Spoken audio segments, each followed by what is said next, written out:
Tema da minha mensagem hoje, põe ali, por favor. O favor de Deus para com toda a humanidade. Olha o que diz, Lucas 1, 39 até o 45.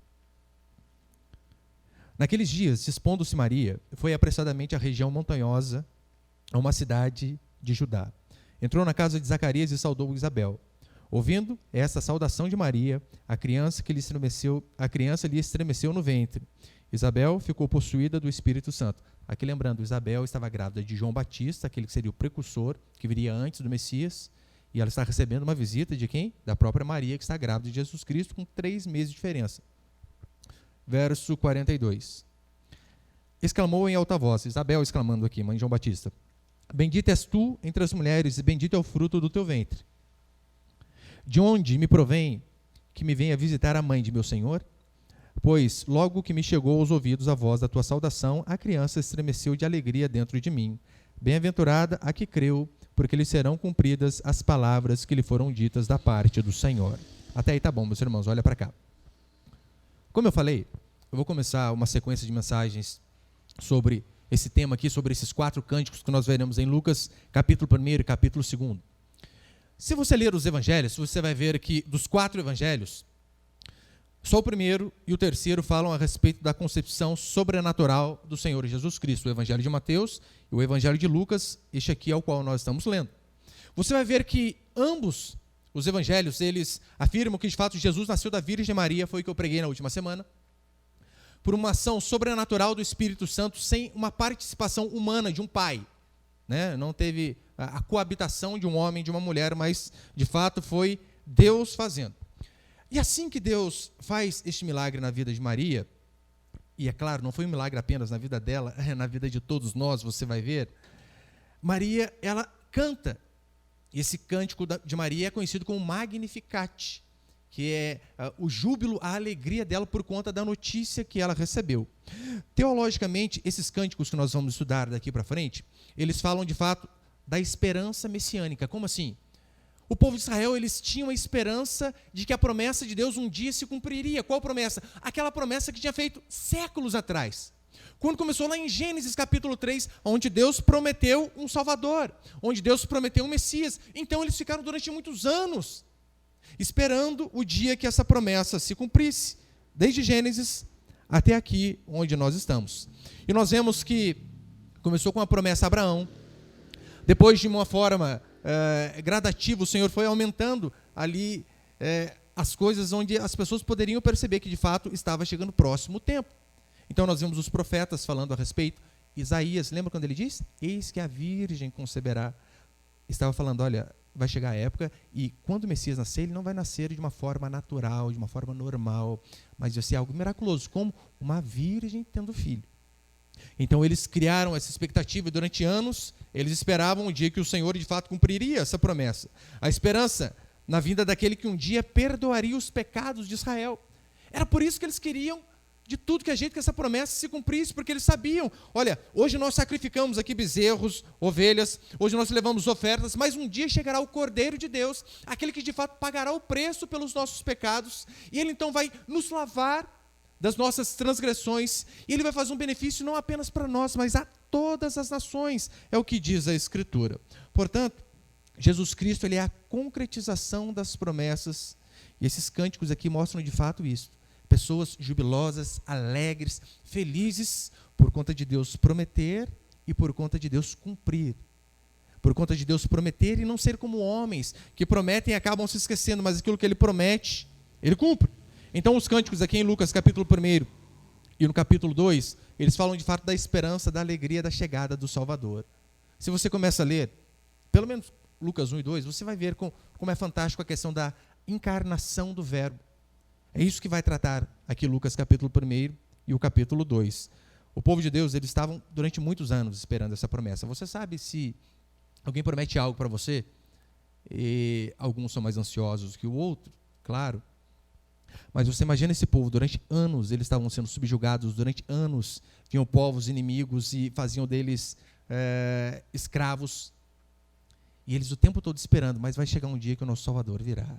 Vai chegar um dia que a promessa de Deus se cumprirá. E então, desde Gênesis, eles tinham essa esperança. Quando chega em Malaquias, o último profeta, Diz a Escritura que então tem um silêncio, um período conhecido como intertestamentário, 430 anos onde não houve profecia, onde não houve ninguém falando da parte de Deus, até surgir o João Batista, que veio justamente de Isabel, nesse texto que nós lemos, e então, depois de João Batista, vem a Jesus Cristo. E eu quero passar alguns princípios aqui então. Põe o primeiro ali, por favor, Vinícius. Coloquei Gênesis ali. O primeiro princípio é o seguinte: o favor de Deus é sobre crentes e ímpios. É que algumas pessoas tendem a entender ou pensar da seguinte forma: olha, Deus ele é favorável somente àqueles que são seus filhos, mas isso é engano. Você vê Deus agindo com graça, com misericórdia, com os seus filhos, com os crentes, mas também com outros que não são filhos. Um exemplo disso é o que a Escritura diz sobre a chuva. A chuva cai sobre bons e maus. Ou você acha que se você faz um plantio, você faz uma horta na sua casa e o seu vizinho ímpio faz outra horta. Quando cai a chuva cai só sobre a sua horta ou sobre a horta dele também? Essa é a explicação. Olha que Deus ele é favorável para com todos. É claro, os ímpios eles não reconhecem o favor de Deus. Eles acreditam apenas no trabalho. Tudo que eles têm, o carro que eles têm, a família que ele tem, o filho que ele tem, as finanças, eles dizem, tudo isso aqui é fruto do meu trabalho. Lembra o Muricy Ramalho lá, o técnico de São Paulo? Aqui é trabalho. É mesmo. Só que eles são ignorantes. Porque se não fosse a graça de Deus, meu irmão, o que eu e você poderíamos fazer? Nem eles. Pergunta para esses ímpios o que eles fizeram para nascer saudáveis. Eles faziam o quê? Barra no cordão umbilical da mamãe, é? Quando a mãe comia batata frita, hambúrguer, ele rejeitava esse tipo de alimento, então ia para outro destino. O que impediu esses ímpios de não serem abortados por mães que detestam crianças? Você consegue ver que, de fato, existe algo chamado de graça comum, que é a graça de Deus sobre maus e sobre bons? O mesmo Deus que capacita, vamos colocar aí uma cantora gospel conhecida, Aline Barros. Um Deus que capacita Aline Barros a compor canções que louvam o nome dele, também capacita Chitãozinho e Chororó. Não sei se foi eles que criaram aquela música, né? Fogão de Lenha, já ouviu? Lembra, né? Os mais antigos. Fogão de Lenha. Aquela canção maravilhosa, fala de princípios totalmente cristãos, por mais que não é uma música de adoração a Deus, né, que você canta para Deus, mas os princípios são fabulosos. O mesmo Deus que capacita Aline Barros é o Deus que capacita eles para cantar. É o mesmo Deus que capacita o MC Kevin. Mentira, esse não é Deus. Esse é o capiroto. Esse não é Deus. Mas Deus faz isso, o Deus que capacita lá o crente Kaká a jogar futebol, eu acho que é crente, né? Falava que era. Capacita o ímpio Neymar a fazer coisas mirabolantes. É o que nós chamamos de graça comum, que Deus, de fato, ele abençoa ímpio e abençoa também os seus filhos. Por toda a Escritura nós vemos isso, nós somos, na verdade, estimulados a reconhecer os favores vindos da mão de Deus. E é exatamente o que Isabel faz. Exatamente o que Maria faz. Maria recebe a bênção de Deus, sabe o que ela faz? Ela, nossa, Deus foi tão bom comigo que eu preciso compartilhar. Eu preciso ir até alguém e contar o quão Deus foi favorável para comigo. Nós não ficamos felizes quando nós vemos Deus fazendo grandes coisas em nossas vidas? E a Bíblia diz que além de ficarmos felizes por conta dessas graças do Senhor, nós temos que sim contar aquilo que Deus tem feito em nossas vidas. É o que comumente se chama de testemunho. Apesar que o emprego do testemunho aí é errado, né? Testemunho é aquele que viu ou presenciou algum fato, mas no meio cristão não tem problema não. Você pode dizer que é testemunho também. Nós aprendemos que de fato devemos testificar aquilo que Deus tem feito em nossas vidas. Mas aqui vai uma ressalva. Temos que tomar cuidado também com as motivações de nosso coração. Porque às vezes de fato nós vemos Deus agindo de forma sobrenatural e fazendo um milagre. E queremos contar, mas às vezes a motivação de contar aquilo lá não é uma motivação correta. Às vezes você orou sim e Deus veio e interviu na sua vida. Daí você quer contar para as pessoas, mas você quer contar não apenas para mostrar que Deus foi misericordioso, mas para dizer, tá vendo, rapaz, é eu dobrar o joelho, o Senhor assim, ó, na hora. Eis aqui o meu servo em quem me comprazo. Esse tipo de motivação é claro que é errado, totalmente errado. Agora Maria, ela não apenas fica feliz com o que Deus faz na vida dela, mas ela sai da sua casa, ela vai às montanhas, grávida, hoje em dia grávida, né? Nossa, Deus, ficou grávida, quase morre. Não consegue ficar de pé no ônibus mais, não consegue pegar fila, o carnaval consegue pular tranquilo, né? As ímpias, claro. Mas ficou grávida, não vai fazer mais nada. Maria está grávida, o que ela faz? Eu vou avisar Isabel. Onde? Nas montanhas. Vou mandar um pouquinho. E você sabe, na época não tinha carro. Mas olha a motivação dela. Olha, Deus tem me abençoado tanto, eu tenho que ir para longe contar isso daqui. Aqui no versículo 40, do capítulo 1, vai dizer assim: entrou na casa de Zacarias e saudou Isabel. Ouvindo esta saudação de Maria, a criança lhe estremeceu no ventre. Então Isabel ficou possuída do Espírito. Aqui, quando diz que a criança saltou no seu ventre, aqui é claro, o que está implícito aqui é um movimento antinatural, porque a criança mexe quando a mãe está grávida. Você já ficou grávida, você sabe como que é, né? Você parece uns caroços do lado de lá, parece um alienígena na barriga até. Mas não é disso que está falando. Está falando de fato de um movimento sobrenatural, porque Isabel reconhece que Maria estava vindo e o fruto que Maria tinha no seu ventre não era qualquer pessoa. De fato, era o próprio Deus. Então, ela, reconhecendo a voz de Maria e sabendo, olha, se veio Maria, o meu Salvador veio junto. Diz a Escritura que também a criança que está no ventre dela, mesmo destituída de razão, fica possuída do Espírito Santo e ela também. Ora, você sabia que essa é uma das passagens que nós, como cristãos, usamos para sermos contra o aborto? Contra, totalmente contra. Porque, olha que interessante, João Batista não pensava, destituído de qualquer razão, mas ainda assim, você consegue perceber que tem sentimentos, que aquele feto já é gente. Eu sei que essas abortistas terríveis, né, não apenas este versículo, por exemplo, o Salmo 139, ainda substância informe, e tu, Senhor, já conhece. O Senhor já nos conhece a partir do momento que o espermatozoide fecunda o óvulo, então gera aquela célula e vai se multiplicando. Então é inadmissível, como cristãos, aceitarmos o argumento de mulheres que dizem o seguinte: olha, até os 3 meses não é gente. Isso que as abortistas dizem. Eu fico me perguntando, até 3 meses, elas dizem assim, até 3 meses não tem problema não, né? Enfia o bisturi, picota a criança no meio lá, toma um remédio, não tem problema, mata. Até 3 meses pode matar.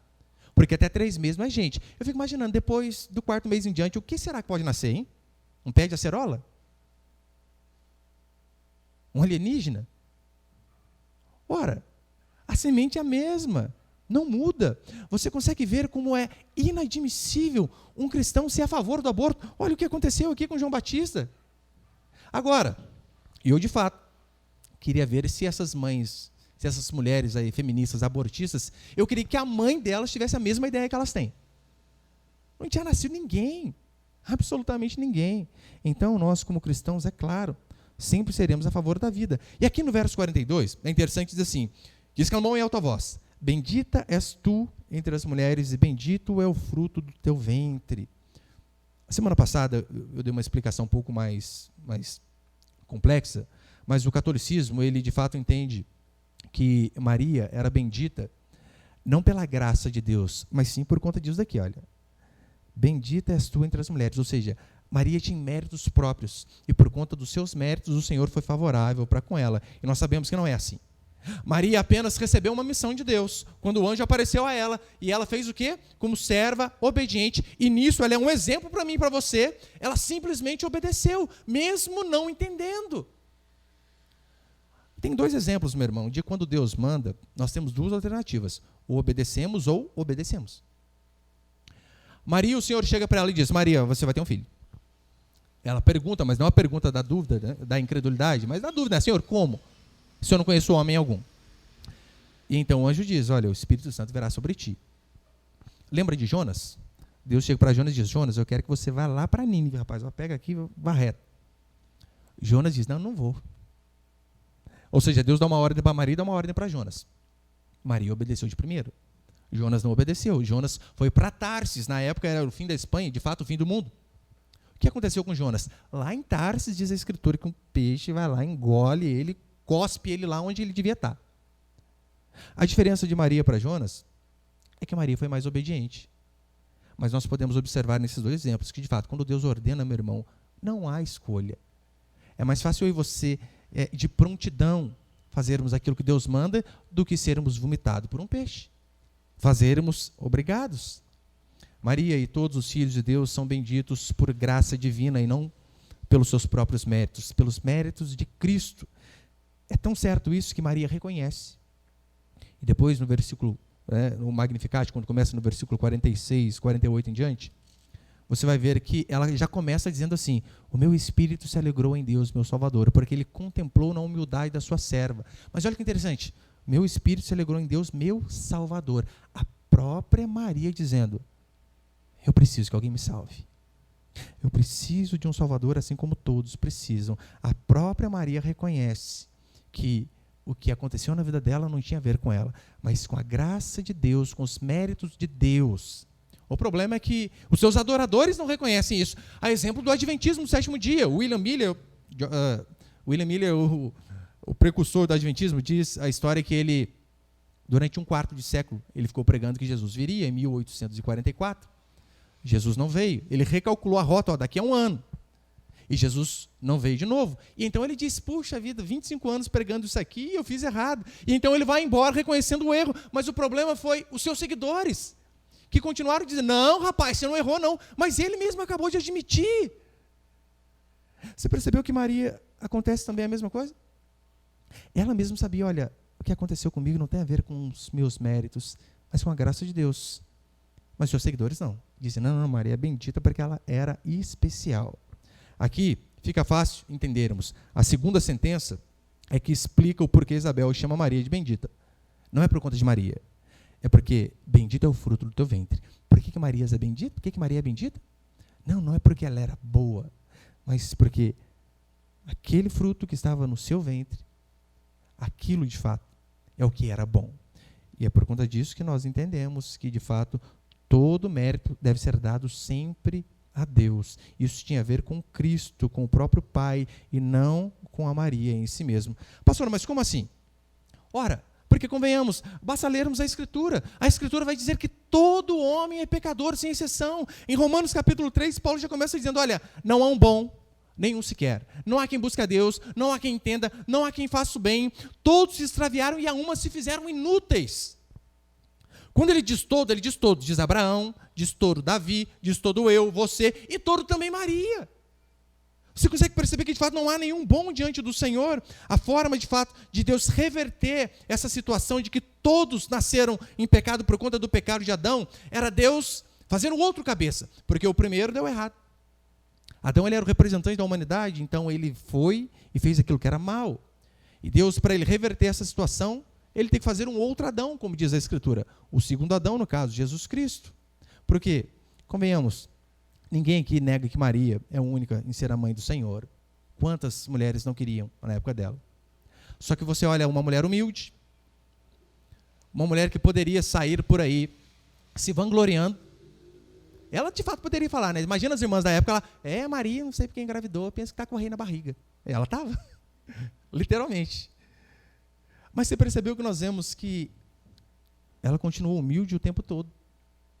Ela foi obediente a Deus, mesmo correndo o risco de morte.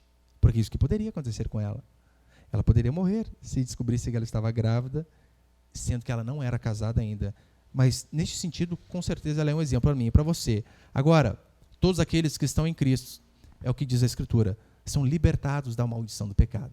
São libertos, livres, as algemas são quebradas. Não apenas Maria, mas todo aquele que de fato reconhece na pessoa de Jesus Cristo como seu Salvador, como aquele que pode perdoar o pecado, como aquele que de fato é a única via que nos leva para o céu. A Escritura diz que todo aquele que se arrepende dos seus pecados e crê em Jesus Cristo, todo esse pode dizer com Maria: eu também sou bem-aventurado, eu também sou feliz. Maria foi feliz porque ela teve Jesus Cristo durante 9 meses no seu ventre.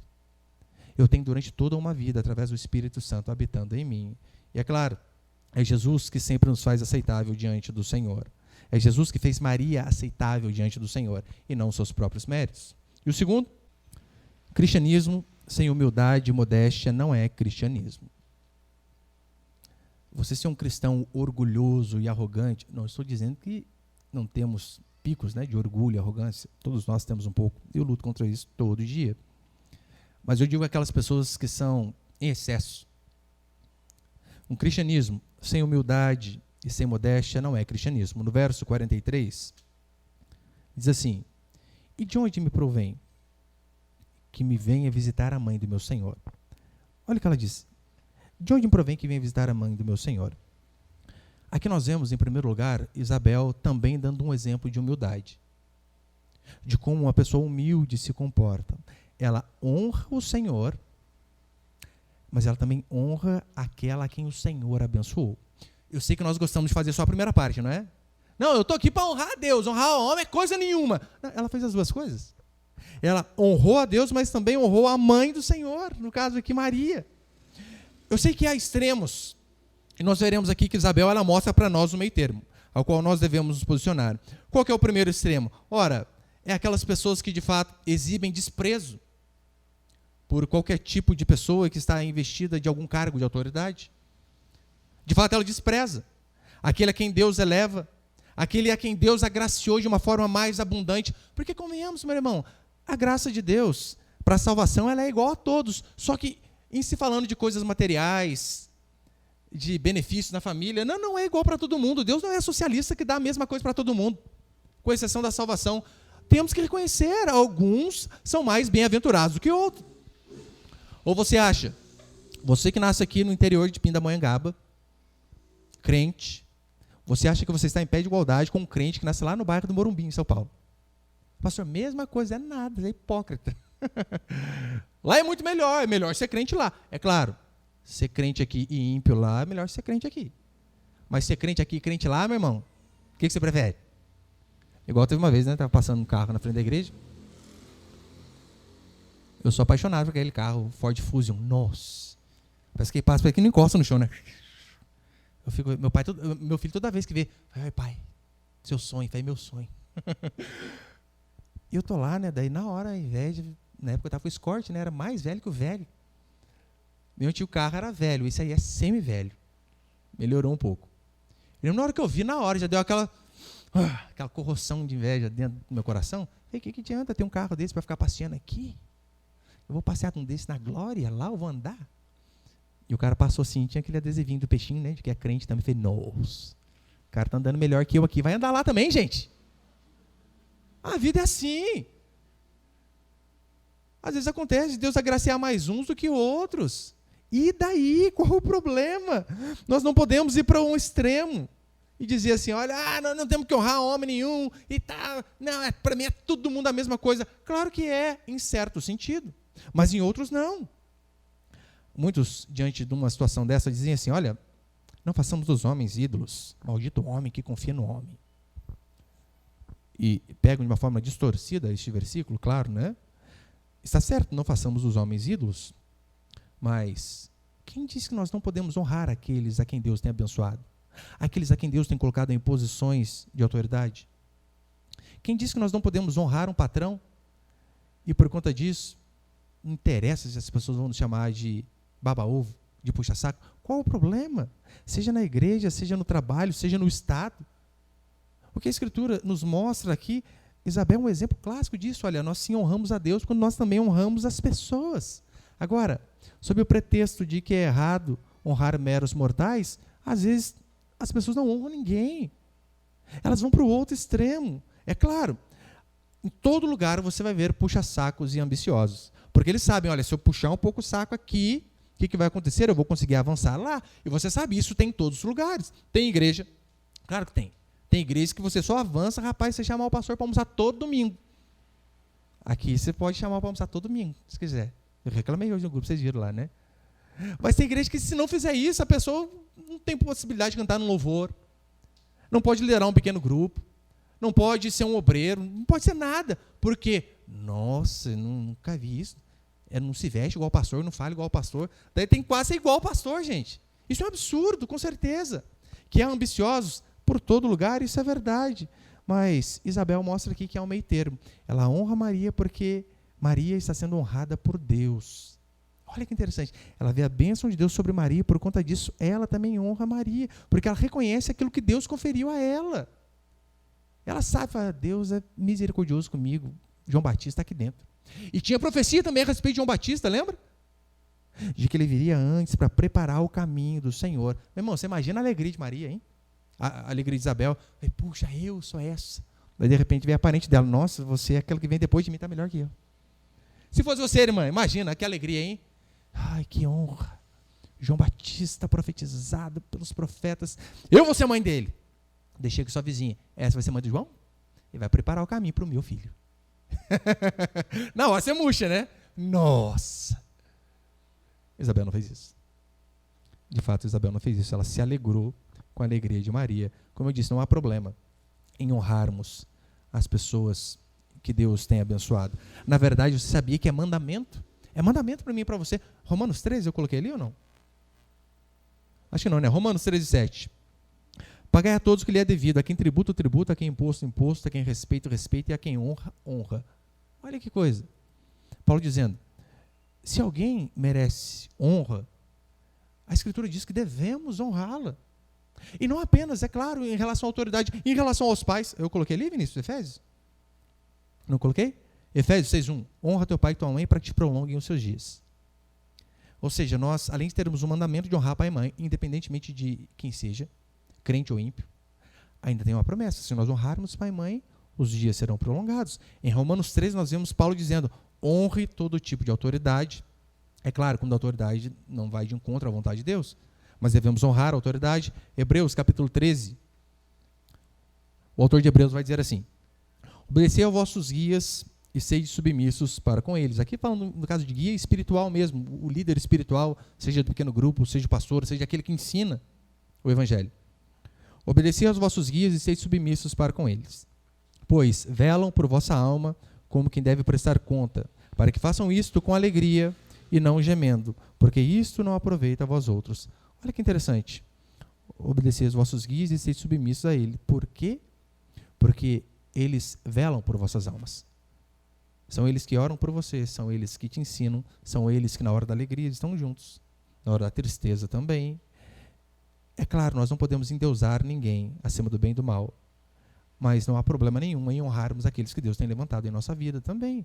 Eu não tenho problema nenhum. Os irmãos viram, o pastor Rodrigo veio aí quarta-feira passada, eu deixava um tapete vermelho aqui. Chegou o meu pastor, aleluia. Claro, nem tanto. Mas porque, de fato, eu louvo a Deus pela vida do meu pastor. Já tive problemas com ele, claro. Ele já errou comigo muito, eu já errei com ele muito mais. Só que eu lembro que eu aprendi a ser pai ouvindo o evangelho através dele, aprendi a ser pastor ouvindo pregação dele, aprendi a cuidar das pessoas, a cuidar dos meus filhos, a cuidar da minha esposa através da pregação dele. Então, é claro, ele é uma pessoa igual todo mundo mas para mim é especial, com certeza. Todo ser humano, nós sabemos, não passa de um verme, é o que diz a Escritura, a não ser que Deus o levante. E se assim Deus fizer, qual o problema de honrarmos? Portanto, meu irmão, aprenda a honrar quem nós devemos honrar, assim como Isabel fez, a respeitar quem devemos respeitar e, de fato, a banir de todo o nosso coração todo vestígio de ciúme e de inveja. Pastor, eu não tenho isso. Mentiroso, ainda é hipócrita. Devemos, sim, cuidar do nosso coração, porque, imagina, Isabel poderia muito bem ter ficado mordida, dizendo, não, mas como assim? O Senhor me abençoa e, de repente, abençoa a vizinha do lado mais que eu. Imagina o seguinte, irmã, você está lá. Você não tem inveja, né? Enganando. Quem? Não sei. Daí, o seu filho está estudando lá, vai 3 anos já, e quer passar no concurso. Os concursos que eu conheço, quer ser sargento da aeronáutica. Seu filho estuda. Primeira prova não passa, segunda não passa. 6ª prova não passou ainda. Disse, nossa, filho, você tem que estudar mais. Daí, de repente, vem a vizinha e fala para você, nossa, isso aqui aconteceu. Meu filho fez a prova do ITA ontem, passou de primeira. A gente vai fazer uma comemoração no sábado, fazer um churrasco daqueles bons mesmo. Você está convidada. Você vai, irmã? Vai nada, você vai arrumar alguma coisa para fazer. Ah, não, vou ter que ir à casa da minha mãe, que não tem nem mãe, não interessa, vou ter que sair.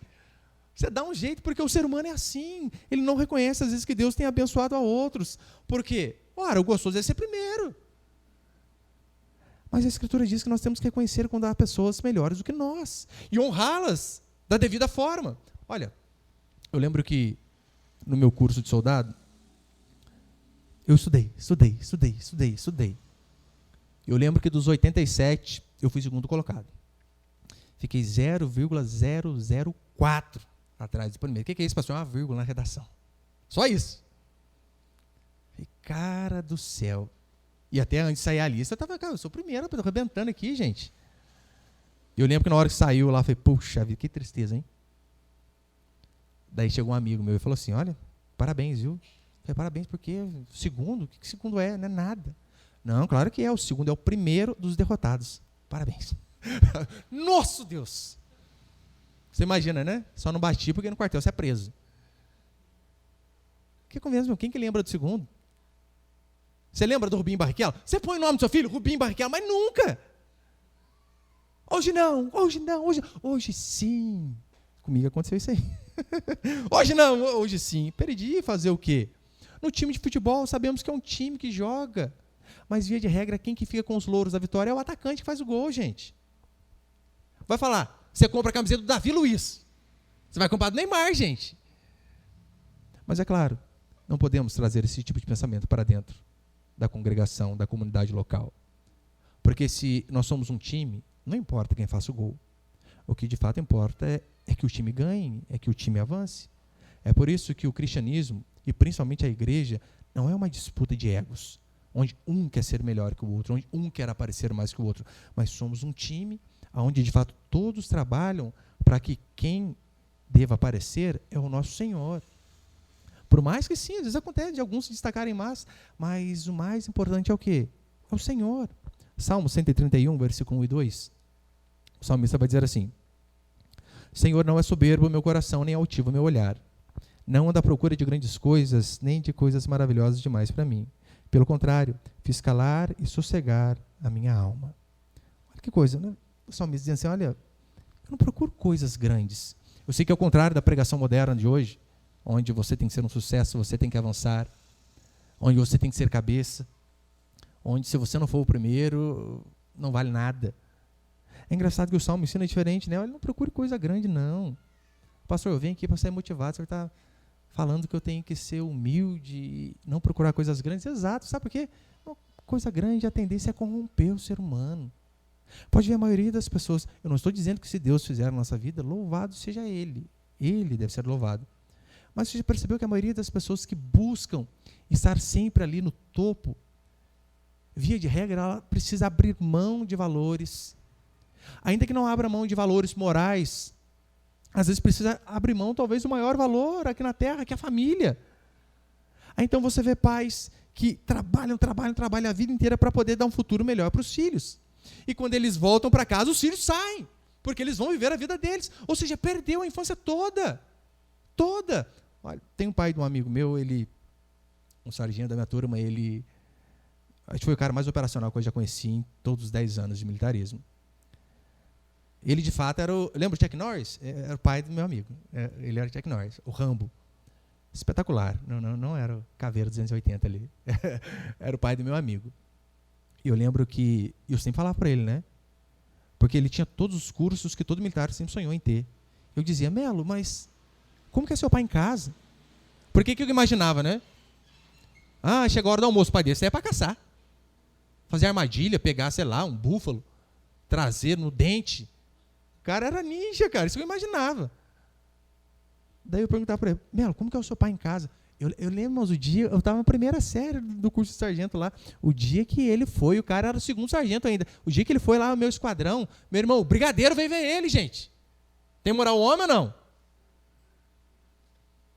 E ele disse assim para mim, olha, eu não posso responder para você como que é meu pai em casa, porque eu quase não vejo. Ou está em curso ou está em missão, ou está em curso ou está em missão.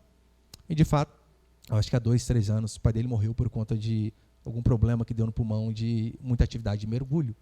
E eu pergunto, adianta você ser reconhecido durante todos os seus pares, superiores, subordinados, mas às vezes não ter tempo para, sei lá, jogar uma partida de Naruto com o filho no videogame? Para não ter tempo de fazer uma trancinha no cabelo da boneca da menina e ajudar ela a pintar a unha da boneca? Será que vale a pena tudo isso? Ser grande a ponto de perder as coisas mais preciosas que nós temos, porque a infância do seu filho é apenas uma. Se perder, acabou. Mas o salmista diz, olha, não é soberbo o meu coração, nem altivo o meu olhar. Eu não ando à procura de grandes coisas.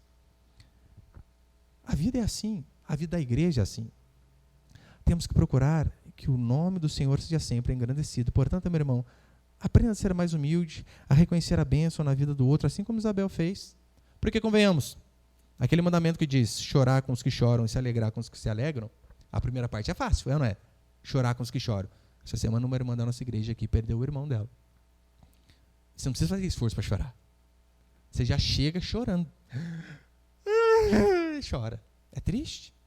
Você recebe a notícia e você fica mal. É fácil chorar com os que choram. E se alegrar com os que se alegram? Já é mais difícil. E se alegrar com a bênção do outro? É você juntando R$50 por mês, suado para trocar de carro. Seu vizinho vai e troca, e nem crente é. Mas a Bíblia diz, se alegre, se alegre. Só que agora que ela vai fazer um comentário adicional, já estou encerrando. No verso 45 vai dizer assim: bem-aventurado que creu, porque serão cumpridas as palavras que lhe foram ditas da parte do Senhor. Aqui Isabel indica a razão por que Maria deve ser louvada. Por quê? Obediente.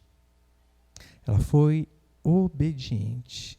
Porque ela foi obediente, a palavra do anjo se cumpriu. Essa é a qualidade essencial que eu e você devemos notar em Maria e seguir. Obediência. Não iremos jamais idolatrá-la, é claro, mas ela é um exemplo para mim e para você de obedecermos ao Senhor a qualquer custo. Aqui no caso, até com o risco de morrer. A obediência do Senhor não é algo relativo, onde em algum lugar podemos obedecer, em outros lugares não. A obediência ela deve ser sempre, sempre. Maria, ela reconhecia que era pura graça de Deus sobre a vida dela, porque no verso 48, depois, eu vou entrar mais semana que vem, ela diz, olha, porque ele contemplou na humildade da sua serva. Maria, de fato, ela só é devidamente honrada quando eu e você entendemos que o favor de Deus é espontâneo, é livre. Que o favor de Deus independe do instrumento, mas tem a ver com a graça de Deus. Maria não disse assim, olha, Senhor, graças te dou porque eu sou um instrumento em tuas mãos, mas convenhamos, que instrumento, hein? Não tinha outro melhor que eu. Não, ela não fez isso. Maria, ela reconhecia e sabia que tudo que ela tinha e era por conta de Deus e porque Deus era bom. E não teve participação dela, olha, eu fiz a minha parte, agora Deus fez a dele. Não, porque quando nós fazemos isso, o que acontece é que nós estamos atribuindo algo ao ser humano. E quando nós atribuímos algum benefício, algum mérito ao ser humano, o que estamos fazendo, na verdade, é desmerecendo ao nosso Deus, tirando a glória do nosso próprio Deus. A palavra que Lucas vai usar aqui, quando ele diz, né, olha, contemplou na humildade da sua serva, essa palavra seria melhor traduzida por inferioridade. Ele contemplou a inferioridade da sua serva. Portanto, é errado presumir que Deus recompensou Maria por conta de seus próprios méritos. Não é. Deus a recompensou simplesmente porque ele teve graça dela. Eu acho que eu coloquei ali, para encerrar, o comentário de João Calvino. João Calvino foi um feroz combatente do papado romano e ele viu essas heresias entrando na igreja. João Calvino diz assim: no final da Idade Média, Maria assumira uma posição insustentável na teologia bíblica. Expliquei semana passada sobre os 4 dogmas marianos. No final da Idade Média, Maria assumiu uma posição insustentável na teologia bíblica, ou seja, aquilo que os católicos dizem sobre Maria assunta aos céus, sobre Maria sempre virgem, como eu falei, não há base escriturística nenhuma para isso. A devoção à sua pessoa levou ao acúmulo progressivo de títulos designados para enfatizar o seu papel privilegiado de mediadora, advogada, intercessora na economia da graça e na obra da santificação. Quando nós, de fato, pedimos algo para Maria, no caso, não nós, claro, os católicos, o que eles estão fazendo? Eles estão desmerecendo a pessoa do próprio Deus. Porque a Escritura é bem clara quando diz que só há um mediador entre Deus e os homens. E esse mediador não é nem a sua própria mãe. Esse mediador é Jesus Cristo, homem. Portanto, Deus recebe o devido louvor quando nada nós reservamos para nós mesmos. Eu não digo só em relação a Maria, digo em relação a nós. Aquilo que nós temos e somos, devemos sempre reconhecer que vem da mão do Senhor. Tudo que é de bom. Pastor, mas o meu trabalho eu dediquei, sim, mas o Senhor o capacitou com saúde, com sabedoria, com inteligência, para que você pudesse fazer aquilo que você faz. A graça de Deus, de fato, é a única via para o céu. Essa é a primeira coisa que eu e você devemos aprender. Maria, ela afirma que Deus a exaltou não por causa de suas qualidades, mas sim por conta da sua inferioridade. Ou seja, é o que a Escritura diz, se tivermos que nos vangloriar de algo, que seja da nossa fraqueza, que seja daquilo que não conseguimos fazer. Só que este é o problema de muitos cristãos. Eles pensam que as bênçãos que eles alcançam é fruto daquilo que eles fazem. Ou seja, eu orei por isso, fulano converteu. É mesmo. A oração tem o seu papel importante? Sim, devemos fazer sempre. Mas se não é Deus, tocar o coração da pessoa, convertê-la, o que você podemos fazer? Meu irmão, posso enfiar uma Bíblia literalmente dentro da sua cabeça? Não adianta. Não adianta. Muitos pensam que o fato de jejuar vai fazê-los mais aceitáveis diante do Senhor. Ora, claro que Deus tem que ouvir minha oração essa semana. Eu jejuei. De que hora? Da meia-noite às 6 da manhã. É a hora que você dormiu? Ainda enganou Deus ainda, né? E acham que aquilo que nós fazemos é uma via de barganha com Deus. Tem um pastor pentecostal que, eu não sei se ele faz isso ainda, né? Deputado federal hoje. Vou falar quem que é. Que quando ele ia pregar, toda vez, é ridículo.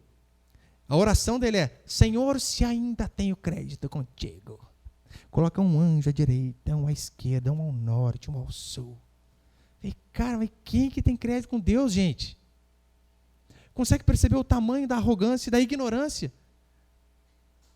Na verdade, essas pessoas estão assemelhadas mais com o fariseu, que diz: Senhor, graças te dou porque não sou como os demais. Só que você lembra que nesse caso, Deus atende justamente a oração do publicano, que está lá no fundo do salão, que não tem coragem nem de olhar para cima, mas bate a mão no peito e diz: Senhor, se propício para comigo, pecador. E diz a Escritura que este sai dali justificado, porque ele sabia que ele não merecia coisa alguma. Agora, aquele que achava que era digno, esse não recebeu, na verdade, foi nada. Eu e você, portanto, devemos imitar o exemplo de Maria, sua obediência, sua fidelidade, mas é claro, não apenas dela. Devemos copiar o exemplo de obediência de Abraão. Lembra Abraão, quando Deus diz para ele: Abraão, sai da tua terra, vai para a cidade que eu vou te mostrar, para o lugar que eu vou te mostrar. Naquela época não tinha Google Maps, não tinha carta topográfica. Você imagina Abraão pegando a sua esposa e seus filhos: onde a gente vai? A gente vai sair. Para onde? Deus mandou. Ele sai, é a primeira esquina. E aí, amor, vamos para onde? Para a direita, para a esquerda, segue reto. Não sei. Deus vai dar o caminho. Devemos seguir o exemplo de Maria, o exemplo de Abraão, o exemplo de Esther, o exemplo de Ruth, de todos os homens e mulheres de Deus que vieram antes. Maria, ela exultava a Deus que salvou a sua vida. E é nisso que eu e você devemos seguir o exemplo dela. Que Deus possa, de fato, nos dar a graça de sermos obedientes como ela, de sermos humildes como ela, e às vezes até diante de coisas que possam parecer difíceis, que nós não venhamos a entender, que nós tenhamos o coração que essa mulher teve de dizer: eis aqui a tua serva, cumpra em mim o teu querer. Que se assim fizermos, pode ter certeza, estaremos seguindo os bons exemplos e obedecendo aquilo que é a vontade do nosso Senhor. Amém, meus irmãos?